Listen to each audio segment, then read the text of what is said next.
Hola mundanos, ¿cómo se encuentran? Me da mucho gusto saludarlos y pues hoy tenemos un tema muy especial porque el próximo 22 de abril se celebra el Día Mundial de la Tierra y aprovecharemos este espacio para hablar acerca de temas relacionados con el cuidado y con pues nuestro planeta en general.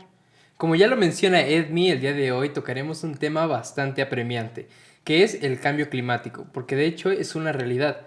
Y sí, mundanos, nuestro planeta está atravesando una crisis climática. Sí, quédense con nosotros porque hoy aprenderemos qué es el cambio climático, cómo está afectando a nivel mundial y también en nuestro país y veremos cómo estudia la geografía esto, de qué manera aportan sus investigaciones. Y pues al final, como siempre, tendremos una entrevista con investigadores. Y bueno, primero lo primero. Como mencionaba Edmi, el 22 de abril es el Día Internacional de la Tierra. Y este es muy importante porque nos recuerda que como especie tenemos un compromiso y responsabilidad para poder reducir o por lo menos mitigar los daños que ya hemos hecho a nuestro planeta. Pero, ¿cómo es que realmente surge esta celebración? Pues mira, los orígenes se remontan a 1970, cuando 20 millones de norteamericanos salieron a las calles porque en ese momento consideraban que se estaba viviendo una crisis ambiental, ya que empezaron a salir a la luz algunos casos de derrames de petróleo, de mal uso de recursos naturales, de destrucción de ecosistemas, entre otros temas. Y lo más interesante aquí es que estuvo apoyado por ciertos funcionarios, por ejemplo, Gaylord Nelson, quien desde 1962 estuvo impulsando que en la agenda política de Estados Unidos se incluyeran temas ambientales. Y vaya que lo lograron, pues se creó la Agencia de Protección Ambiental de Estados Unidos, pero no fue hasta 2009 cuando mundialmente se reconoció por la Asamblea General de la ONU al 22 de abril como el Día Internacional de la Madre Tierra. Aunque, para decir verdad, desde aquel 1970, este día se utiliza para reflexionar y exigir a las autoridades el cuidado de nuestro planeta Tierra, de los recursos naturales, así como de los ecosistemas y las especies que viven en ellos. Sin duda, la importancia de este día es grandísima y pues para seguir hablando del tema y poder entender qué es cambio climático, primero hablemos acerca de conceptos que son básicos. Así que pasemos a definir qué es el clima y de qué se diferencia de tiempo atmosférico. Pues exactamente, tenemos que hacer esta distinción y es muy importante porque hemos escuchado a muchas personas decir, no sé, que el clima de hoy es muy cálido, que el clima de los últimos días ha sido muy cambiante. Y bueno, también yo me incluyo porque antes de saberlo así lo hacía, y es que el tiempo atmosférico es el término que se debe utilizar para esto. Sí, es que creo que a veces los medios de comunicación llegan a utilizar el término de forma arbitraria, pero por clima tenemos que entender qué es la distribución estadística de las condiciones atmosféricas de un lugar específico durante al menos 30 años. En términos más simples, se estudian las condiciones atmosféricas de un lugar por un periodo de 30 años y se buscan esos patrones climáticos que nos van a indicar pues qué se espera en una región específica. Y el tiempo, temperie o estado del tiempo se refiere a las condiciones atmosféricas que se tienen en un lugar y momento determinado. Quiere decir lo que se está viviendo justo ahora. Pero para tocar de nuevo esto del clima, pues este está cambiando, ¿no? Sí, el clima, bueno, estos cambios a los que refieres son cambios en largos periodos de tiempo y en general el clima en la Tierra ha cambiado históricamente. Ha tenido, por ejemplo, procesos de enfriamiento como las glaciaciones y pues estos cambios se ven en el historial climático. También tenemos que estos cambios pueden ser causados por factores antrópicos, es decir, humanos o naturales, y dentro de los naturales podemos dividirlos en naturales externos e internos. En los naturales externos podemos mencionar una variación en la excentricidad de la órbita terrestre o un cambio en la inclinación del eje de rotación del planeta o incluso en una alteración de la actividad solar. Pero en las internas podríamos hablar acerca de las erupciones volcánicas, del desplazamiento de las placas tectónicas o incluso el cambio de las corrientes marinas. Sí, esos son factores naturales, pero como ya mencionabas, también tenemos factores antrópicos que están asociados a actividades humanas. Y de hecho, desde 1992, según la Convención Marco de las Naciones Unidas, cuando decimos cambio climático nos estamos refiriendo a un cambio climático causado por factores meramente humanos. Y esto es por el aumento antropogénico del efecto invernadero, que es causado por la acumulación de gases en la atmósfera. Qué bueno que mencionas a las actividades humanas porque de hecho estas pues están relacionadas con las emisiones de gases de efecto invernadero. Pero para continuar, primero definamos, ¿qué es un gas de efecto invernadero? Pues mira, podríamos decir que el planeta Tierra tiene una especie de cobertura o de cobija de gases que evita que haya cambios bruscos de temperatura. Esto podemos mantenerlo aquí y ahora también tomar en cuenta que del total de energía solar que recibimos, una mínima parte es absorbida por la superficie terrestre y el resto es irradiada o reflejada pues en dirección hacia el cielo, podríamos decirlo. Y a esto se le conoce como radiación terrestre, la cual es emitida en longitudes de onda larga o infrarroja. Sí, para ejemplificarlo un poquito más, supongamos que aquí está nuestro planeta, entonces tenemos energía solar que está llegando y atraviesa a través de la atmósfera y cierta parte de esa energía Mantiene. se mantiene justo en nuestro planeta y debido a esa capa de gases que simulan como una sábana, pues se queda dentro. Pero como hemos alterado la composición de esta atmósfera, pues estamos reteniendo mayor calor del que se debería, generando lo que se conoce como calentamiento global y esto por consecuencia genera cambio climático. Si quisiéramos enlazarlo mejor, tendríamos que el aumento antrópico del efecto invernadero genera calentamiento global, que a su vez genera cambio climático. Y los gases de efecto invernadero son muy importantes para nosotros porque nos ayudan a regular la temperatura global. Pero con nuestras acciones humanas hemos alterado su proporción, lo cual ha hecho que se mantenga muchísimo más calor del que debería. Y es por esto que surge la importancia de reducir la emisión de los gases como el dióxido de carbono o el metano, porque son estos los que intensifican la situación. Y en todo este contexto podemos ahora sí hablar acerca de la geografía, porque pues la geografía tenemos que recordar que es la que se encarga de estudiar cómo el ser humano se relaciona con su entorno, así que pues sus aportaciones son enormes. Pues en la geografía física existe una rama muy relacionada con todo esto, que es la climatología. Y esta se encarga de estudiar y describir los climas, así como sus variaciones a través del tiempo. Y esto incluye también a la precipitación, al viento o incluso a la presión atmosférica. Entre todo esto, también se encarga de caracterizar y distribuir geográficamente los climas y elaborar los ya llamados climogramas, que son registros de condiciones atmosféricas que pueden cotejarse o compararse con épocas pasadas. Justo, también existe otra línea, o bueno, otra rama de la geografía que nos ayuda a entender y a estudiar el cambio climático, porque se reconoce que el cambio climático está aumentando en número e intensidad los fenómenos naturales, y pues esto representan riesgos para la población. Para ejemplificar un poco, pienso en las olas de calor que se dieron el año pasado en Canadá. Por ejemplo, en una comunidad que se llama Lytton se registraron temperaturas de casi 50 grados y pues generaron incendios muy catastróficos que no solo generaron pérdidas materiales, también humanas. O podríamos también mencionar al huracán Katrina, que ocurrió en el Océano Atlántico en el 2005 y que de hecho fue catalogado como de los más destructivos de la historia.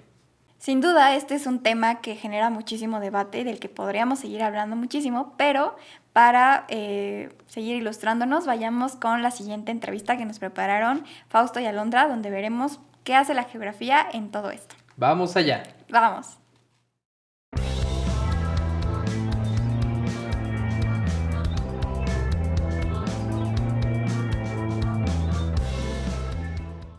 ¿Qué onda, mundanos? Esperamos que se encuentren muy bien, tranquilos en sus casas, disfrutando de este podcast. El día de hoy tenemos a un invitado muy especial que nos hablará un poco más del cambio climático. ¿Qué tal? Buenas tardes. ¿Cómo se encuentra el día de hoy? Muy bien, muchas gracias. Bueno, mi nombre es José Manuel Espinosa Rodríguez, soy maestro en geografía, soy profesor de tiempo completo de Colegio de Geografía de la Facultad de Filosofía y Letras y estamos bien y de buenas. En mi área de desarrollo es del área de geografía ambiental y en ese tenor, bueno, finalmente es el conocimiento que he tenido durante 36 años de ser profesor. Nos alegra escuchar que se encuentra bien. Y sin más por el momento, mi compañero Faust hará la primera pregunta. Primero que nada, ¿cuál es la importancia de la perspectiva geográfica en los estudios de cambio climático?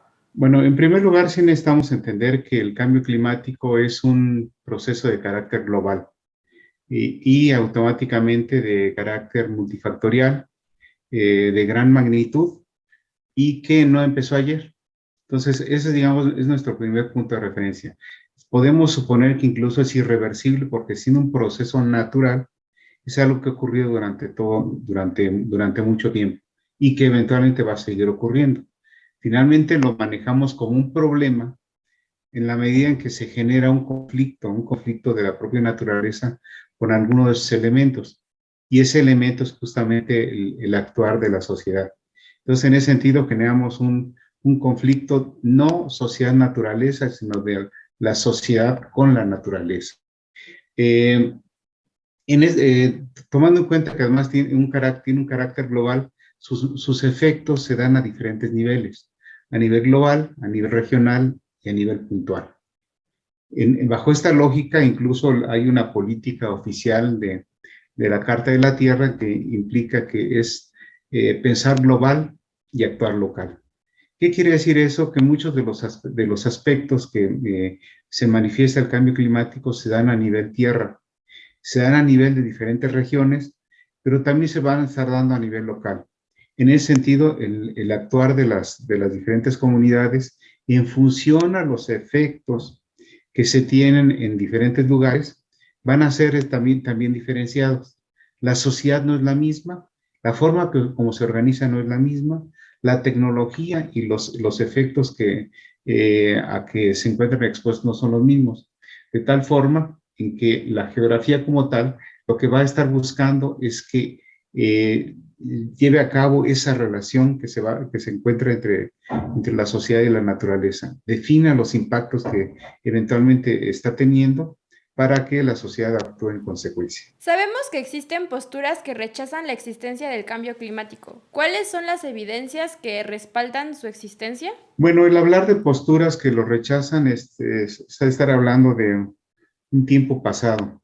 Finalmente ya no hay propiamente una posición oficial, formal y seria que niegue que existe el cambio climático.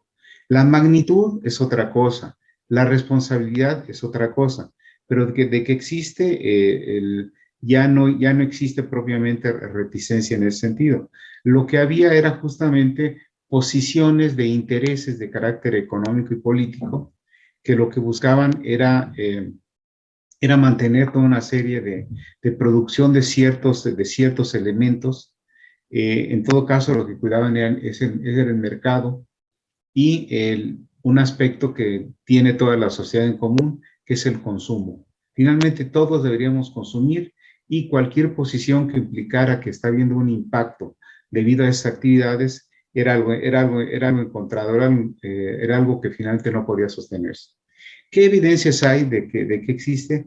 Hay muchas de un punto de vista físico en primer lugar. Finalmente, el cambio climático se refiere a la manifestación de la naturaleza en diferentes niveles, la interacción de la energía que hay en diferentes escalas y la manifestación se encuentra justamente en la elevación del nivel del mar, el retroceso de la línea costera, el que cada vez hay menos glaciares, el que eventualmente diario escuchamos cómo diferentes témpanos de hielo en Groenlandia y en la Antártida se rompen, y un aspecto realmente nuevo, que es el de la fenología. La fenología que implica la respuesta que tienen los seres vivos, las plantas y los animales, ante una situación que está ocurriendo. Las temperaturas, la precipitación no son las mismas, no se dan en el mismo momento, los seres vivos se manifiestan de diferente manera. Y la sociedad. La sociedad está viendo, las comunidades, que ya no llueven al mismo momento, que en fin, hay ciertas condiciones de sequía más allá de lo normal. Entonces, en ese sentido están las evidencias. Esas y muchas más, desde luego. ¿Ha habido incrementos en los problemas de salud relacionados al cambio climático? Si sí, ¿cuáles son y qué propuestas de mejora hay desde la geografía? Bueno, yo lo vería más allá que la salud. Los problemas que el cambio climático exacerba, o sea, genera de una manera más más intensa, son problemas que afectan a la bienestar de los seres vivos, incluyendo obviamente a la sociedad. Entonces, el bienestar que nosotros estamos, que eso es importante para nosotros como una sociedad estructurada, va en relación al desabasto de alimentos. Finalmente, si las condiciones que se presentan ya no son las adecuadas, una parte de la biodiversidad, que es aquella que nos va a estar abasteciendo, ya no se va a presentar de una manera segura y continua y en la misma cantidad. El abasto de agua debido al cambio del ciclo hidrológico también impacta justamente en el abastecimiento para la sociedad, para los animales y plantas que dependen de la propia sociedad, y sin tomar en cuenta lo que impacta también en la naturaleza, que eso no lo vemos. Entonces, el impacto que se tiene finalmente debido a los alimentos y al agua, que ya no es suficiente, tiene un impacto ahora sí propiamente en la salud. Muchos microorganismos que se encuentran de una manera natural entre los ecosistemas se ven alterados, buscan la forma de manifestarse o de sobrevivir, lo mismo que nosotros, y en automático se manifiestan en ciertas enfermedades que nosotros como sociedad estamos teniendo. La actual condición del COVID-19 es una manifestación de ello. Los virus que se encontraban de una manera natural, de pronto ya se salen de su contexto y empiezan a afectar al ser humano. Los mosquitos, cuando ya no tiene esa barrera que es el clima como tal, también se ven alterados y encuentran mejores espacios. Bajo esta lógica, la sociedad se ve afectada. ¿Cómo nosotros vamos a poder atenderlo? Justamente identificando ese tipo de relaciones, visualizando espacialmente dónde se encuentran esos impactos para orientar ciertas actividades de una manera diferenciada. ¿Cómo se integran los estudios de vulnerabilidad al cambio climático con respecto a los factores socioeconómicos y culturales? Bueno, vamos a definir primero la parte cultural. La cultura como tal es justamente cómo la sociedad percibe su entorno. La sociedad tiene una visión en donde el entorno debe ser acorde y familiar a lo que siempre ha tenido. Esto implica vivienda, implica transporte, implica cierto tipo de infraestructura. Cuando se presenta el cambio climático, finalmente muchos elementos derivados de la infraestructura no son capaces de responder a ese tipo de condiciones, no son capaces de impedir que los elementos derivados justamente de un clima que ha sido alterado o de algunos de esos elementos los protejan. Entonces, en ese sentido, los estudios de vulnerabilidad deben estar orientados justamente en primer lugar, de manera preventiva. Ver cómo la sociedad puede atender ese tipo de condiciones, cómo identifica su entorno, cómo identifica lo que le es familiar, lo que le es conveniente, y en primer lugar ver cómo actuarían ellos, porque muchas veces, o la mayor parte de las veces, tienen más conocimientos que nosotros. Por otro lado, ya de manera correctiva, las autoridades o las diferentes instancias y nosotros como geógrafos en la parte de planeación, nos corresponde hacer más efectivos esos espacios o esas formas de evacuación o esas formas de atención, o sugerir qué espacios son particularmente proclives a ser afectados. Un ejemplo de ellos, justamente, el geógrafo es capaz de identificar cómo la línea de costa en donde hay manglares no debe talarse. ¿Por qué? Porque justamente se prevé que puede impactarse incluso de manera natural con los huracanes que ocurren año con año. Con el cambio climático esto se multiplica. Entonces, eso es un ejemplo cómo nosotros de manera espacial podemos identificar ese tipo de situaciones. ¿Cómo incide el cambio climático en el ordenamiento territorial y su respectiva gestión acorde a los últimos años? Bueno, el cambio climático es una asignatura que está pendiente en el ordenamiento territorial. El ordenamiento territorial, para empezar, lo que hace justamente es la parte medular, que en mayor o menor medida hace el geógrafo a partir de diferentes ámbitos, lo que hace es asignar o definir, más bien, identificar qué espacios son los adecuados para que cierto tipo de actividades o usos puedan desarrollarse. Aquí hay algunos que se desarrollan actualmente, pero que eventualmente pueden provocar un impacto en el corto o mediano plazo, deben ser inhibidos. Entonces, normalmente a través de cartografía, que finalmente es el producto del ordenamiento territorial, se identifican cuáles son las condiciones más adecuadas como para que se lleven a cabo ese uso óptimo del territorio. ¿Qué pasa con el cambio climático? Con el cambio climático ocurre algo diferente. ¿Por qué? Porque no estamos analizando unas condiciones naturales que se dan de manera espontánea y continua, sino es algo alterado. Estamos intentando ordenar una naturaleza alterada. Bajo esta lógica, cualquier estudio de ordenamiento territorial debe considerar no solo el potencial que tienen ciertos espacios y cierto tipo de personas, porque también aquí tiene que ver las personas, cierta nueva tecnología, sino ciertos procesos o tendencias de cambio que se dan en función a cómo el clima se ha alterado. Por eso comentaba hace rato que finalmente a nivel regional, las situaciones de consideración del cambio climático para el ordenamiento territorial deben ser diferentes. Hay diferentes regiones, algunas son más resilientes que otras, hay personas que están adaptadas de una manera mayor que otras y en algunos otros casos es necesario una asistencia mayor. En ese sentido, el ordenamiento territorial debe considerarlos. ¿De qué manera puede ser integrada la conciencia ambiental en la educación? Bueno, la educación normalmente tiene un nivel de orientación para ofrecer aquel segmento social que está siendo educado, qué es lo adecuado y qué es lo correcto.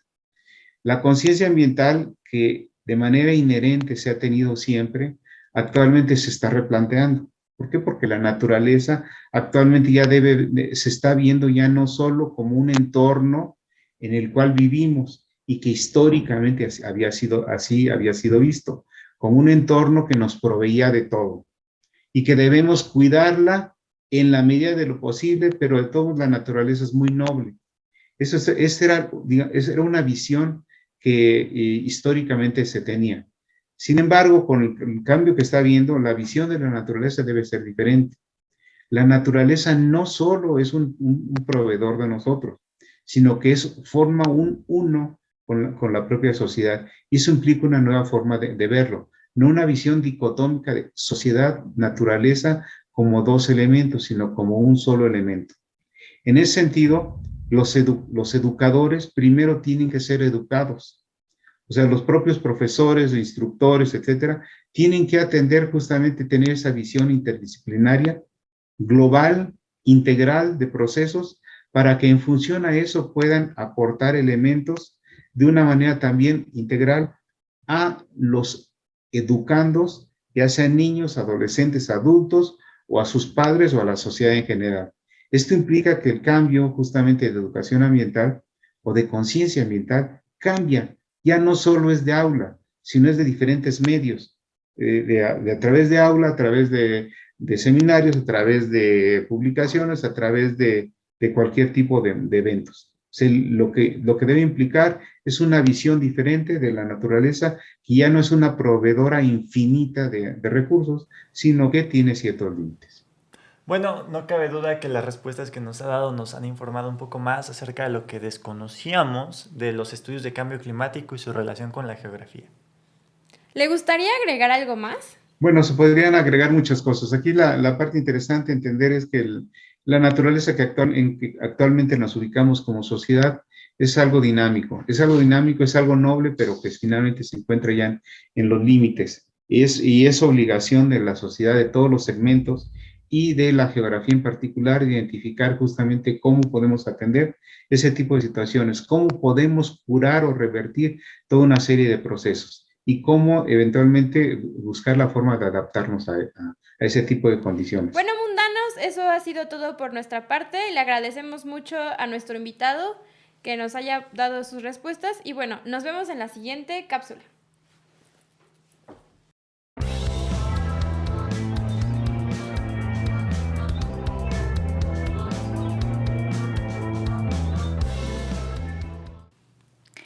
Pues no cabe duda que el cambio climático es un tema súper complejo y parece que a veces estamos tan ensimismados que se nos olvida que estamos viviendo un problema de estas dimensiones donde todos tenemos que participar. Y pues, bueno, ¿qué te parece si ahora hablamos acerca de algunos de los problemas o efectos que está teniendo el cambio climático? Claro, porque justamente el cambio climático no solamente se trata de un daño hacia el planeta, sino también a las especies que viven en él. Y esto obviamente nos incluye a nosotros. Y sobre esto tenemos algunos datos bastante fuertes. En los últimos 100 años la temperatura media ha aumentado de 0.3 a 0.6, o que el nivel del mar ha aumentado incluso de 10 a 25 centímetros, lo cual puede significar un retroceso relevante en los glaciares. Y de hecho podríamos mencionar que desde 1979 comenzó un retroceso de 1.07 millones de kilómetros cuadrados de cada decenio. Wow. Y, ¿sabes? Estos efectos pues también se están viendo en nuestro territorio y, por ejemplo, podemos hablar de esto, que es que la acidificación del océano ya llegó a nuestras costas. A nivel mundial, los mayores niveles de acidificación se encuentran en la zona oriental del Pacífico tropical, comprendida entre la parte del Océano Pacífico que baña las costas de México, América Central y las costas del Ecuador. Cabe resaltar que el sistema arrecifal mesoamericano es la segunda barrera de coral más grande del mundo. También podemos mencionar la extinción del glaciar Ayoloco, que se encuentra en el Iztaccíhuatl y está asociado a cambio climático. La temperatura de la superficie del mar también está aumentando. En el Mar Caribe alcanzó un récord de 0.87 grados Celsius, con respecto a la media del periodo de 1981 a 2010 y superó la anterior anomalía máxima de 0.78 grados Celsius registrada en 2010. Ahora, mundanos, sabemos que no podemos predecir el futuro, pero de acuerdo con organizaciones especializadas en cambio climático, si continuamos con esta tendencia podría haber repercusiones severas, como que para el 2100 el nivel del mar aumente o se superen los 60 centímetros, lo cual no solamente causaría fuertes inundaciones, sino también pérdidas de cultivos en algunas regiones, que el número de especies en peligro de extinción también aumente o que se alteren las dinámicas de los vectores de enfermedad. Todo ello es a escala global, pero si hablamos de una escala nacional, podríamos mencionar, por ejemplo, que se espera que de 2020 a 2100 aumente la temperatura en México de entre 0.5 y 4.8 grados. Y por el contrario, también podrían reducir las precipitaciones hasta un 15% en invierno o un 5% en verano. Ahora también tendríamos que considerar que la temperatura de la superficie del Mar Caribe, del Golfo de México o del Océano Pacífico aumentarían. Por lo tanto, la ocurrencia de ciclones tropicales y huracanes también crecería. Y esto no solamente afectaría a la población, sino también a las especies marinas. ¿Sabes qué, Mike? Pero también tenemos aliados, porque, por ejemplo, los manglares nos ayudan a disminuir el impacto que tienen los huracanes. Pero también habría que pensar en otras cosas. Por ejemplo, ¿qué van a hacer las ciudades para lograr adaptarse a estos cambios? Exactamente, porque se pueden afectar la infraestructura urbana, como por ejemplo el suministro de servicio de agua, de electricidad o incluso de gasolina. O también podríamos mencionar que la infraestructura de salud podría colapsar o incluso ser afectada. Sin duda, es importante que tomemos medidas ya sea de adaptación o de mitigación, pues para evitar catástrofes. Pero ahora vayamos con Alo y Faust, quienes nos tienen preparada una cápsula para saber cómo podemos medir nuestra huella ecológica en el mundo. Así que vamos con ellos. ¡Vamos!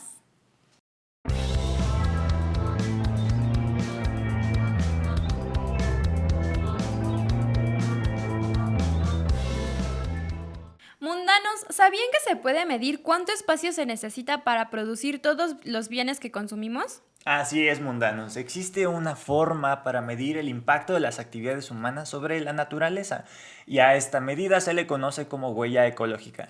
La huella ecológica toma en consideración la población total que radica en un espacio en un tiempo determinado, y ese espacio puede ser una localidad, una ciudad, una región, un país o el planeta entero. También considera el tamaño del espacio utilizado para la producción agrícola, ganadera, forestal y pesquera. Así como toma en consideración la superficie construida, que incluye viviendas, edificios, carreteras y demás. Por otro lado, también incluye el área de absorción, que son las áreas de bosque que se necesitan para absorber todos los derivados de la quema de combustibles fósiles. Y no nos olvidemos del espacio para el mantenimiento de la biodiversidad.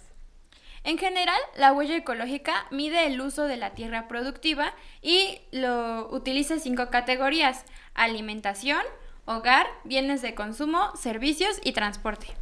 El resultado de la medición se expresa en hectáreas. Recuerden que una hectárea equivale a 10.000 metros cuadrados, algo así como 1.4 canchas de fútbol como las del Estadio Azteca. Según el Fondo Mundial para la Naturaleza, actualmente cada persona del planeta necesita 1.8 hectáreas para satisfacer sus necesidades, lo que equivale a 2 canchas y media del Estadio Azteca, y lo que se traduce en 1.7 planetas si sumamos cada cantidad de cada persona en el planeta. Eso es muchísimo, nos estamos comiendo al planeta. Así es, Faust, y realmente el futuro es desesperanzador, porque se estima que para 2050 necesitemos 2.5 planetas para abastecer la demanda de recursos naturales de los seres humanos. A eso que menciona Alu se le conoce como déficit ecológico, que es la diferencia entre el área disponible, o sea, la capacidad de carga o biocapacidad, y el área consumida, conocida como huella ecológica, en un lugar determinado. El déficit ecológico se debe inicialmente a la sobreexplotación de la naturaleza y a la incapacidad de regeneración global y o local. Ya que Faust lo menciona, es importante decir que los países que mayor déficit ecológico presentan son Singapur, Bermudas, Israel, Barbados y las Islas Caimán, mientras que los países con las mayores huellas ecológicas del mundo son China, Estados Unidos, India, Rusia y Brasil. ¿Y en qué lugar se encuentra México? Según datos del 2015, México ocupa el lugar 68 de países en déficit ecológico y está en el top 10 de países con mayor huella ecológica del mundo, ocupando el 9º lugar. Vaya, creo que es urgente que como mexicanas y mexicanos tomemos conciencia de las formas en que consumimos y que cuestionemos el sistema de producción global de la actualidad. ¿Quieres conocer cuál es tu huella ecológica? ¿Eso se puede? Sí. Entra a la página web de Red Global de la Huella Ecológica y busca el quiz para calcular la tuya. En ese mismo sitio puedes encontrar información sobre la biocapacidad, el déficit ecológico y la huella ecológica de cada país. ¡Wow! Mientras tú me lo estabas comentando, lo googleé y encontré que pues la página es www.footprintcalculator.org y realicé dicho quest. Entonces yo obtuve que mi huella ecológica es de 9.3 hectáreas. La mía fue de 6.4 hectáreas. Superé el promedio en México, que son 2.6. Esto sugiere que se necesitan 3.7 planetas si toda la población mundial consumiera los mismos recursos que yo. Edmi y Miguel también realizaron el quiz y ellos obtuvieron una huella de 3.7 y 4.8 planetas respectivamente. Ay, Faust, estamos perdidos. En serio me impactaron mucho los resultados. Bueno, Alo, eso evidencia que tenemos mucho por reflexionar y también como geógrafas y geógrafos mucho trabajo que hacer para encontrar una solución a este problema. Así es, Faust. Y bueno, antes de finalizar me gustaría invitar a todos los mundanos a realizar el quiz y a consultar el Atlas Nacional de Vulnerabilidad al Cambio Climático y el Atlas Mundial de Justicia Ambiental, los cuales están disponibles en línea. Y en espera de que hayan disfrutado esta cápsula, también les quiero recordar que la huella ecológica es un indicador muy útil para determinar nuestro consumo y nuestra producción de desechos sobre la Tierra, así como para obtener información sobre la desigualdad entre países y también para hacer una planificación de las actividades económicas en un territorio de una forma sostenible. Sin más ni menos, nos despedimos en espera de que se encuentren bien y también recuerden hacer un cambio, por más chiquito que sea, un granito de arena también cuenta. Bye. Adiós.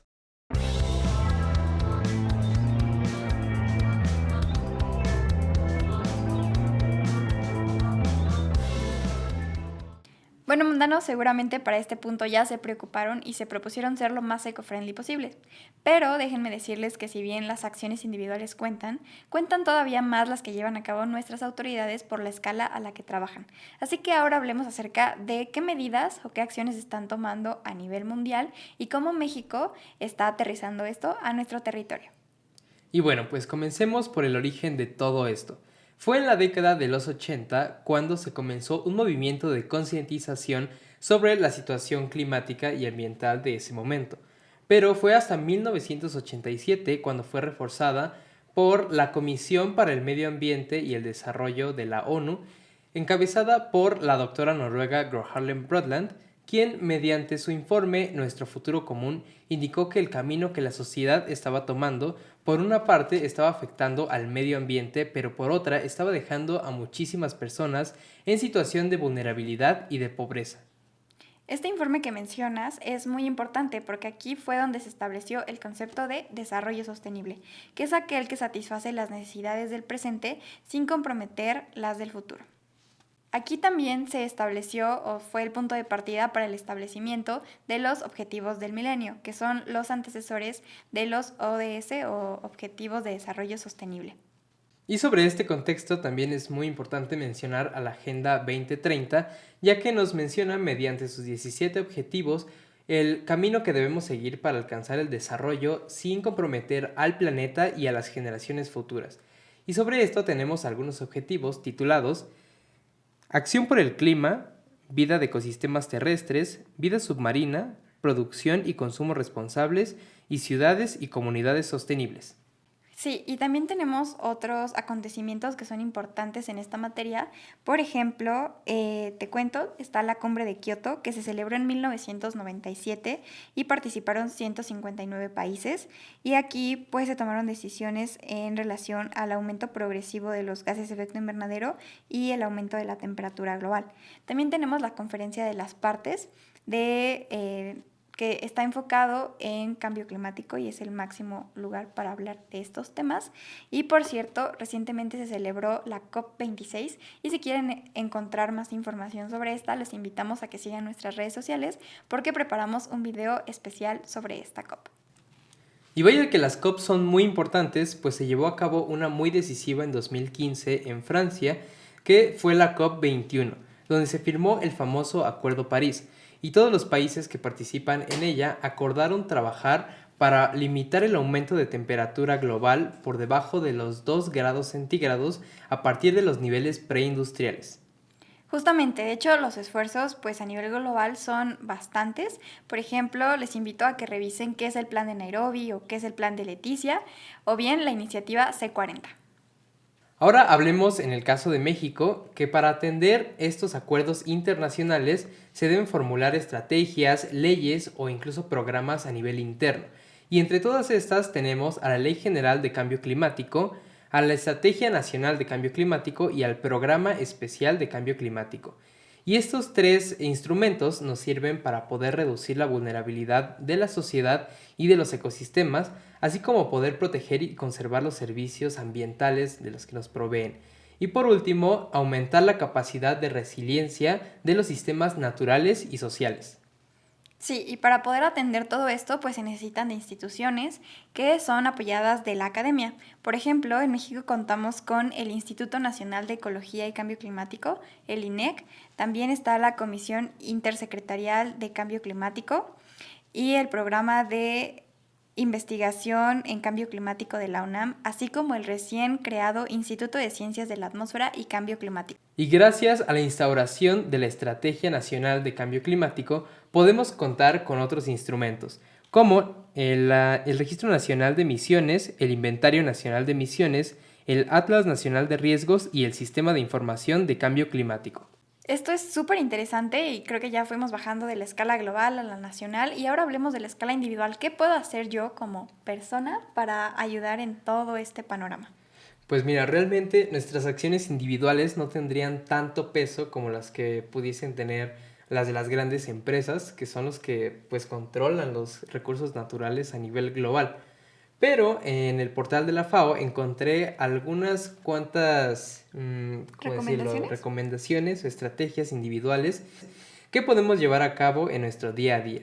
La primera es desperdiciar menos comida, ya que aparte de que desperdiciamos menos alimentos, pues no tiramos a la basura los recursos y la energía que se utilizó para producirlos. La otra es utilizar o desperdiciar menos agua, ya que ésta se contamina y no siempre puede ser reutilizada. También tenemos reducir el consumo de los plásticos. Y por último, podríamos mencionar que se aumente el número de áreas verdes en las ciudades, porque como vemos en todas partes hay cada vez más edificios, casas, y estas son las que nos ayudan con el oxígeno, así como a regular la temperatura de las ciudades y pues bueno, tener menos islas de calor. Así que si les gustaría conocer algunas otras, pueden entrar al portal de la FAO y conocer otras recomendaciones para nuestra vida diaria. También como última recomendación les queremos invitar a que revisen el Atlas Nacional de Vulnerabilidad ante el Cambio Climático, que fue elaborado por el Instituto Nacional de Ecología y Cambio Climático. Bueno, mundanos, hemos llegado al final de este episodio y pues sabemos que estuvo lleno de muchas verdades que duelen y que preocupan, pero más que preocuparlos, queremos invitarlos a que tomen acción y que se involucren. Y recordarles que tenemos un compromiso con exigir a nuestras autoridades el cumplimiento de las políticas en materia de cambio climático. Así que sin más, pues nos vemos en la siguiente emisión. No se olviden de darle like, de compartir y de dejarnos sus comentarios. Así que nos vemos en la próxima en Mundanos. Geografía en tus oídos.